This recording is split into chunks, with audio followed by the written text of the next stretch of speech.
बिस्मिल्लाहिर्रहमानिर्रहीम। अस्सलाम वालेकुम फ्रेंड्स। मैं उम्मीद करती हूँ आप सब खैरियत से होंगे। अल्लाह का शुक्र है मैं भी बिल्कुल ठीक हूँ। आप सब कैसे हैं कमेंट बॉक्स में ज़रूर बताइएगा। 2-3 कमेंट्स आए थे मेरी हेल्थ से रिलेटेड, तो थैंक यू सो मच जिन्होंने भी कमेंट किए हैं इतने प्यार से। और आप लोग लाजमी कमेंट किया करें, इससे बड़ा हौसला मिल जाता है। और ये था जी, सुबह का टाइम मैं ली थी चिया सीड्स जो मैंने रात को सोख करके रखे थे, और फिर मैं सहरी बना लूँगी। हस्बैंड ड्यूटी पे थे, उन्होंने सहरी कर कर ही आना था। ये मैं दिखा रही हूँ, ऐसे देखने में ऐसा लगता है कि ये सोख नहीं हुआ है, लेकिन इन्हें करीब से देखो ना फिर पता लगता है, क्योंकि ये वो जो ब्लैक वाले होते हैं ना उनका तो वो काफ़ी मोटे मोटे हो जाते हैं, जो बेसल सीड्स होते हैं ना, लेकिन इनका इतना फील नहीं हो रहा होता। तो बस जी मैं क्या कहते हैं चिया सीड्स पी लूँगी, उसके बाद फिर मैं नाश्ता बना लूँगी अपने लिए। तो मुझे बनाना था ऑमलेट और पैटी फ्राई करनी थी। ये मेरे पास स्लाइस हैं ब्रेड के, और साथ मैंने एक अंडा ले लिया है, इसका मैंने नमक और मिर्च डाल के ऑमलेट बना लूँगी। और ये मेरे पास चिकन पैटी थी फ्रोज़न जो मिलती है मार्केट से, और 1 कप चाय का बनाना था, तो मैंने छोटे सॉस पैन में रख दिया चाय। और मैं ना इसको बिल्कुल डीप फ्राई नहीं करूँगी, वरना अक्सर लोग पैटी को डीप फ्राई करते हैं या शैलो फ्राई भी करते हैं। पर ये जो है आप देख लें, मैं ज़रा सा स्प्रे करूँगी, ऑलिव ऑयल है ये, और इसी के अंदर मैं अंडा भी बना लूँगी और पैटी भी जो है वो भी कुक हो जाएगी। ये तकरीबन 1 चम्मच के करीब होगा ऑयल, इससे ज़्यादा नहीं था ये। तो इसको बस हल्की आंच पर पलटते हुए हम सेक लेंगे। और ये देख लें आप तवे पे कितना ऑयल है, इसी के ऊपर मैं अंडा डाल दूँगी। और बिना ऑयल के भी या कम ऑयल में भी अंडा बन जाता है। अगर नॉन स्टिक है आपके पास तो चिपकता भी नहीं है, ये आप देख सकते हैं बिल्कुल गोल टिक्की बनी है अंडे की। कोशिश किया करें अगर आप ऐसी चीज़ें खा रहे हैं तो वो जितना हेल्दी आप बना सकें वो ज़्यादा बेहतर है आपकी हेल्थ के लिए। अगर आपको वेट नहीं भी कम करना तो भी हेल्थ के लिए अच्छा है। और यहाँ जी मैंने सॉस लगा लिया था ब्रेड स्लाइस पे, और पैटी रख लूँगी, अंडा रख लूँगी, और सैंडविच बना कर जी चाय ले लूँगी साथ में। ये हमारी आज की सहरी हो जाएगी। तो ये जी संडे का व्लॉग था। खैर से 7 रोज़े भी गुज़र चुके हैं, आज 8वां रोज़ा है। इतनी जल्दी टाइम गुज़र रहा है कि यकीन ही नहीं आ रहा। बस अल्लाह पाक से दुआ है कि अल्लाह पाक हमें ज़्यादा से ज़्यादा इबादत करने की तौफ़ीक अता फ़रमाए, ताकि हम रमज़ान के महीने से ज़्यादा फ़ायदा उठा लें, यानी कि ज़्यादा से ज़्यादा नेकियां हमें मिल जाएं इबादत के बदले। बस फिर मैंने सहरी कर ली थी, फ़जर की नमाज़ अदा की, और उसके बाद मैं कर लूँगी सफाई। पहले मैंने कर लिया था किचन क्लीन, बर्तन धो के। तो मेरी आदत है कि सिंक ज़रूर साफ़ करती हूँ। तवा भी मैं डेली जो है वो धो के रखती हूँ। चकला बेलन रोज़ नहीं धोती, क्योंकि वो गीला हो जाता है ना, तो फिर जिस दिन धुला हुआ चकला बेलन हो उसके ऊपर रोटी जब बेलो ना तो वो चिपकती लाजमी है, उस चक्कर में जो है ना ख़राब हो जाती है। तो इसलिए मैं उसे टिश्यू पेपर से साफ़ कर लेती होती हूँ चकले को। और बाकी ये है कि सिंक और तवा वगैरह मैं लाजमी धोती हूँ। जो स्टोव की जो प्लेट्स होती हैं वो लाजमी धोती हूँ। तो ये सुबह में एक टाइम पे ये काम कर लेती हूँ, तो फिर ये होता है कि किचन क्लीन ही रहता है सारा दिन। और बस फिर उसके बाद मैं झाड़ू भी लगा लूँगी, क्योंकि हस्बैंड ने फजर के बाद ही आना था। और जब सुबह में उठो ना, ज़ोहर का टाइम होने वाला होता है तकरीबन, तो बस फिर उस वक्त यही होता है कि नमाज़ पढ़ लें और कुरान पाक की तिलावत कर लें, क्योंकि ज़ोहर से लेकर असर तक जो है वो आप थोड़ा ज़्यादा फ्री होते हैं।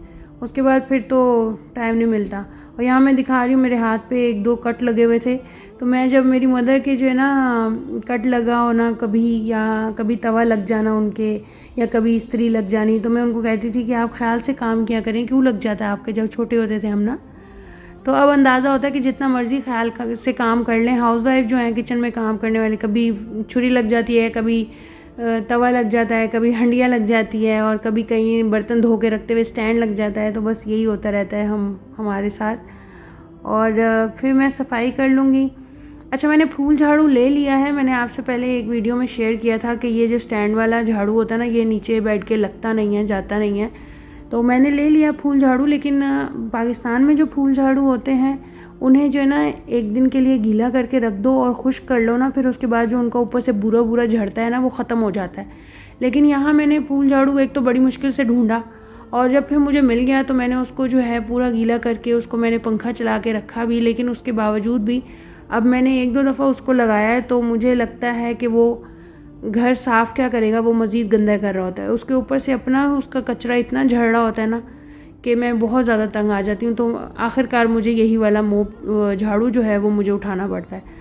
और मोप जो है वो मैं स्टैंड वाला नहीं लिया हुआ, वो मैंने लिया हुआ है, टावल ले लिया था, वो मैं बैठ के लगाती हूँ क्योंकि तसल्ली नहीं होती। पोछा जो है वो बैठ के लगा लो तो वो सही रहता है। और ये है कि फिर सोफ़े के नीचे, बेड के नीचे भी जो है आप इजीली हाथ से लगा सकते हो। और बस जी फिर डस्टिंग वगैरह कर लेंगे। वैसे तो मिट्टी इतनी नहीं आती यहाँ पे क्योंकि बंद घर है, अपार्टमेंट्स हैं, विंडोज़ हैं 2, लेकिन वो भी मैं खोलती नहीं हूँ क्योंकि कर्टन्स वगैरह लगे हुए हैं तो मैं खोलती नहीं हूँ। और लेकिन फिर भी अपनी तसल्ली के लिए घर जो है वो साफ़ सुथरा हो तभी अच्छा लगता है, और बरकत भी घर में तभी होती है जब आप घर को साफ़ सुथरा रखते हैं। मैं कर लेती हूँ टिश्यू पेपर से कर लेती हूँ डस्टिंग, या मैं कर लेती हूँ किसी लॉन के कपड़े से। आप भी जब भी करें ना, या तो लॉन के कपड़े से करें या टिश्यू पेपर से करें तो इजीली जो है डस्टिंग हो जाती है। जब हम किसी जॉर्जेट के कपड़े से या वो टावल वाला जो कपड़ा होता है उससे कर रहे होते हैं ना, तो वो मिट्टी जो है उठाते हैं और वो दोबारा लग जाती है, इस तरह का उसका हिसाब होता है। तो बस जी आज था मेरा वेडिंग एनिवर्सरी डे, जो कि मैं आपके साथ शेयर करती हूँ कि कैसा गुज़रा। बस सफाई करके तो फिर मैं सो गई थी, फिर उठी ज़ोहर के टाइम, नमाज़ पढ़ी, कुरान पाक पढ़ा, और उसके बाद जी मेरा इरादा था कि जो है ना हम कहीं अफ्तारी करने चलते हैं। तो हस्बैंड सो रहे थे, जब उठे तो मैंने उनसे पूछा, वो अभी हम लोग डिस्कस ही कर रहे थे कि इतने में उन्हें ड्यूटी कॉल आ गई कि आपने रात को 7 बजे जो है वो ड्यूटी पे पहुंचना है, और यहाँ रोज़ा अफ्तार होता है 5:45 बजे। तो 5:45 बजे रोज़ा अफ्तार करके तो फिर इंसान अगर कहीं पे जाता है और रोज़ा अफ्तार करके तो फ़ौरन भी निकल नहीं होता, तो निकलते ही करते भी टाइम लग जाता है। 7 बजे उन्हें जाना था, तो फिर वो प्लान कैंसिल हो गया। ठीक है, फिर मैंने सोचा, और उस टाइम मेरे पास जो है ना अफ्तारी में बहुत कम टाइम था। मैं इसी चक्कर में बैठी थी कि हस्बैंड उठेंगे तो मैं इनको कहूँगी कि हम ना चलते हैं बाहर, लेकिन वो जब उठे उस टाइम टाइम बहुत ज़्यादा कम रह गया था मेरे पास। फिर मैंने असर की नमाज़ पढ़ी, कुरान पाक मैं पढ़ रही थी, तो मैंने सोचा वो सुपारा कंप्लीट कर लूँ। फिर मैंने सोचा अच्छा चलो मैं ऐसा करती हूँ कि घर पर पिज़्ज़ा बना लेती हूँ, लेकिन उस टाइम मेरे पास इतना कम था, और मैंने डो तो जो है वो बना के रख ली थी, लेकिन डो जो है वो राइज़ ही नहीं हुई। अच्छा, यहाँ मैंने फ्रूट चाट बना ली थी, इसमें मैंने आज खजूरें भी काट ली थी, और बाकी फ्रूट तो डेली होता है, और नए बॉल में मैंने बना ली थी। मैंने कहा था कि चलो रमज़ान है, इसको भी इस्तेमाल कर लिया जाए। अब मैं इसके ऊपर क्रीम डाल दूँगी। गार्निशिंग के लिए भी मैंने खजूर अनार ले लिया था, बादाम और काजू, और ये ब्लैक रेजन्स जो होती हैं ये बहुत अच्छी लगती हैं फ्रूट चाट में, ये लाजमी डाला करें। तो अच्छा, फिर क्या हुआ कि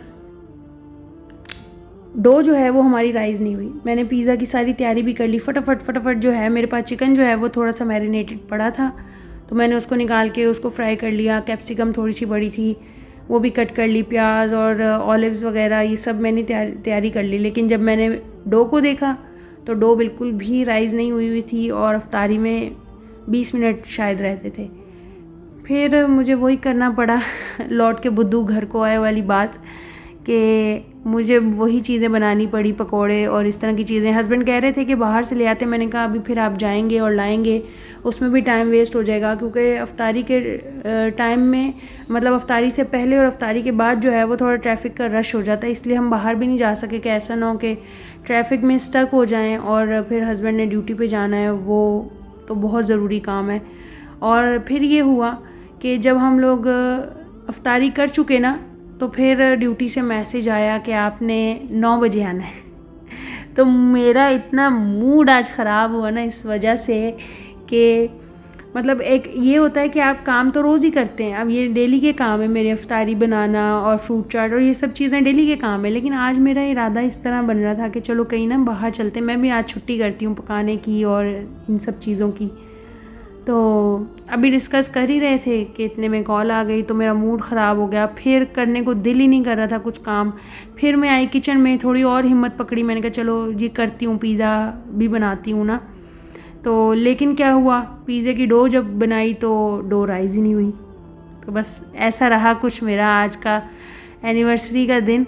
और ये जी अफ्तारी है, रोल बना लिया था एक हस्बैंड के लिए, बॉक्स पेटिस बना लिया था, ब्रेड रोल बना लिया था, नगेट्स, फ्राइज़ और पकोड़े थोड़े से बना लिए थे। ये बस मैंने 10 मिनट के अंदर अंदर उनके लिए जो है ये चीज़ें बना ली। और जूस मैंने बना लिया था टैंग, और टैंग नहीं है बेसिकली, ये मतलब ऑरेंज फ्लेवर का है, और यहाँ का बहरीन का कोई लोकल ब्रांड है ये। और साथ में मैंने बना लिया था बीफ, थोड़ा सा मेरे पास पड़ा था तो मैंने मसाले वाला जो है वो बीफ बना लिया, ताकि सहरी में बस इतना सा जितना खाया जाता है उतना सा बना लिया मैंने। बस फिर जी इन सब चीज़ों से फ्री होके किचन क्लीन किया। उसके बाद मैंने जो है डो का भी मैंने कुछ किया, वो आपको नेक्स्ट व्लॉग में पता चलेगा कि डो के साथ मैंने फिर क्या जुगाड़ लगाया। फिर मैं आ गई थी किचन में। ईशा की नमाज़ पढ़ने के बाद सॉफ्ट वाटर था तो वो मैंने बॉईल होने के लिए रख दिया था। 2 उबाले आएंगे तो उसे स्टेन करके पी लूँगी। और साथ में डायरी कर लेती हूँ। वर्कआउट मैंने कर लिया था और ड्रिंक भी मैंने सुबह लिया था।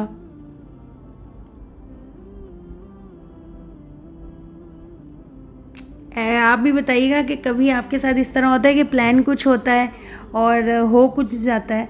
तो डेफ़िनेटली जब इस तरह कुछ होता है ना तो मतलब यही जहन में आता है कि हमारी प्लानिंग तो धरी की धरी रह गई।